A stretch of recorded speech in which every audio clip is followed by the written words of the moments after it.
When you think about streaming services, you probably think about Netflix or Disney Plus, massive platforms with global audiences, billion-dollar budgets, and huge libraries of content.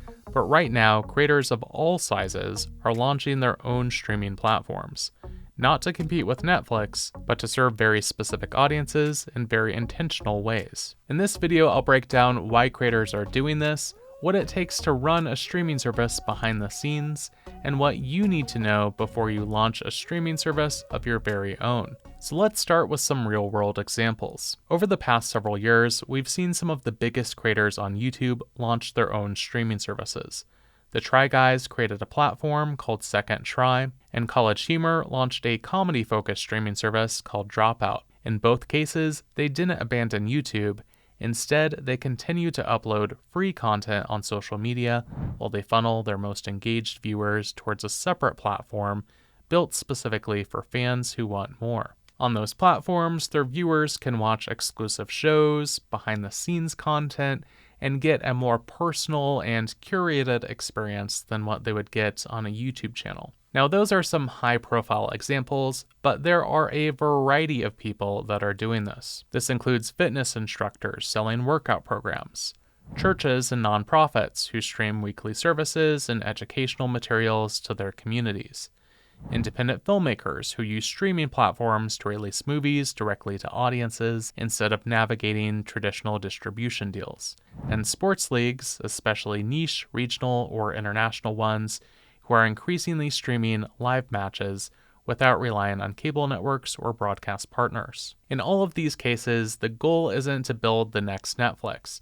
but rather to fill a niche for an audience that you've already built up a relationship with. So why go through the effort of building your own streaming service when you can just upload videos for free on YouTube, TikTok, Vimeo, or other streaming platforms? The short answer is control.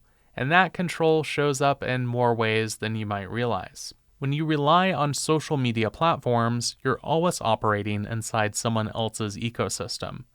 That affects who sees your videos, how your content is moderated, how it's recommended, and how, or even if, you get paid.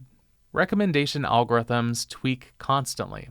A change to a recommendation algorithm can cut your traffic in half overnight, and there's not a whole lot you can do about it. Videos can be demonetized, age-restricted, or limited in distribution with little warning. And more often than not, those decisions are made by automated systems and AI, which isn't always accurate, to say the least. If your content slips through the cracks, there's very little you can do. Appeals take time, responses are vague, and outcomes are inconsistent. That's a tough position to be in if you're trying to build a business around your content. There's also the financial side. No matter how you monetize on social platforms, whether it's with advertising, memberships, or even tips, those transactions are still processed by the platform. That means they take a cut of the money that you earned. And more importantly, you don't own the full customer relationship. You don't get complete access to subscriber data. You don't control billing. You don't get full insight into customer behavior. You're building value for someone else's platform that you don't own. From my firsthand experience, I can say that while I'm fortunate to participate in YouTube's partner program, it can be very frustrating if there is a sudden decrease in your ad revenue. You don't have first-party data to analyze what changed. At a certain point, you're just trusted to accept that the numbers they're giving you are accurate.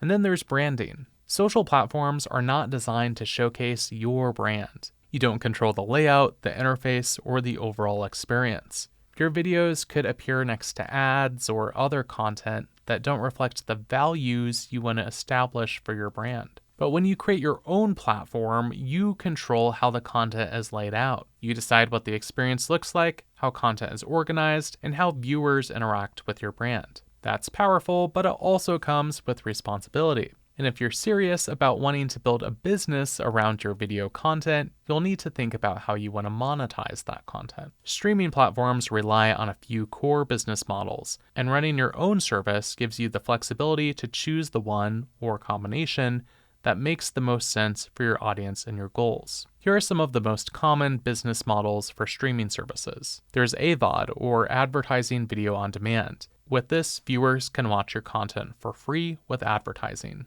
Tubi is a well-known example of an AVOD service. There's no subscription fee, but the platform generates revenue by selling advertising alongside its content. With FAST, or free ad-supported streaming television, viewers watch scheduled live channels instead of selecting individual videos on demand. This feels more like traditional TV, and it's similar to what you'll find on platforms like Pluto TV or the Live Guide on the Roku channel. The monetization is still ad-based, but the viewing experience is more linear and curated. With SVOD, or subscription video on demand, viewers pay a recurring fee to access your content. This is the model most people associate with Netflix, where subscribers pay monthly for unlimited on-demand viewing. And increasingly, platforms are using a hybrid approach, which combines subscriptions with advertising. Netflix does this with its Standard with Ads plan, where viewers still pay a fee but also see commercials. And finally, there's transactional video on demand, where viewers rent or buy individual pieces of content. This is commonly used on platforms from tech companies like Amazon, Apple, and YouTube. Now, building a streaming service business isn't for everyone, and if you're just starting out, it might make sense to go ahead and build up an audience on YouTube or TikTok or a similar platform. But once you've built up a dedicated audience, expanding that audience with a dedicated platform can begin to make sense. So once you've decided that you want to launch a streaming platform and you've also decided how you want to monetize it, the next question becomes, how will you actually put this into practice? Because building a streaming service isn't just about uploading videos. It involves apps across different devices, payment processing, analytics, security, and customer support. Building all of that from scratch would require a huge tech team and a lot of time. That's where today's sponsor, Rain, comes in. Rain provides a custom OTT, or over-the-top platform, that lets you launch a fully branded streaming service across smart TVs, tablets, smartphones, computers, and web browsers. Instead of stitching together a dozen tools, Rain gives you a centralized platform designed specifically for launching and managing streaming services. With Rain, you can fully customize your streaming service with your own logos, colors, and layout. And on their website, they have a free OTT app builder that can give you an idea of what your streaming service might look like. Let's go ahead and try it out together. So we've got this loaded up here. It says customize your OTT app for free. And there are a range of different customization tools that you can use here. So we see here it's got an example. It just has some random movies on here. Of course, it's going to have your own movies if you are doing your own streaming service. So we can change the background. This is the background that will appear behind the main title here. Let's say I'm doing a streaming service, just for an example. It's going to be called Movie Time Plus. So I want to do a movie streaming service.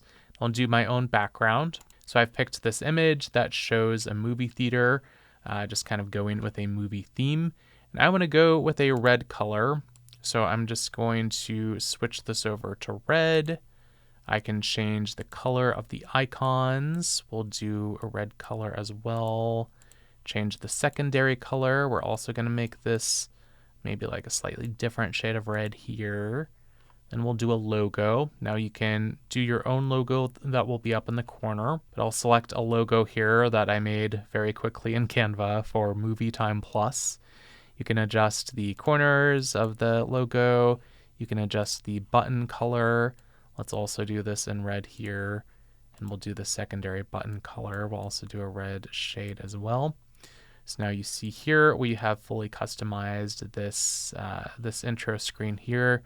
There's some other options you can do. You can change the icons. Let's say I like this middle one. Let's go with that. And then what I like here is when you actually have the movies pulled up, you can change the icons and how it's displayed when the people are actually watching the films as well. So they have two standard options. I like this one, so let's go with that. Let's change the logos. You can also change the icon colors as well. Let's just make everything red. We're just going to paint this whole town red is what we're going to do. So we see here, everything is red. And now let's go on to the movie section. They have just some example movies you can put on here, either horror or comedy. Let's just go with comedy, I guess. And then we have 2 different layouts that you can do for the bottom. Let's say I like this one. I'm going to go with this. And this is just, a few of their customization options. But this shows you if you have your own branding, you have your own logo, you can fully customize this and present this in the way that you want versus the way it would appear through a third-party platform. Now, there are a ton of really amazing features with Rain. Can support up to 8K resolution for the videos that you stream through your streaming service. There's a catch-up feature, so users can resume where they left off once they launch the app up again. There is a recommendation tool, so you can form your own recommendation algorithm so that people can discover new content. This is helpful if you have a large library of videos and you want them to discover similar videos and stay engaged with your platform for as much as possible. Rain also includes advanced streaming infrastructure features that help keep your platform reliable and secure. They support digital rights management, or DRM. This means that your videos will be encrypted and protected so only authorized users and devices can play them, preventing piracy. And Rain uses peer-to-peer streaming alongside a CDN, creating a hybrid model that reduces overall bandwidth while ensuring reliable and high-quality delivery.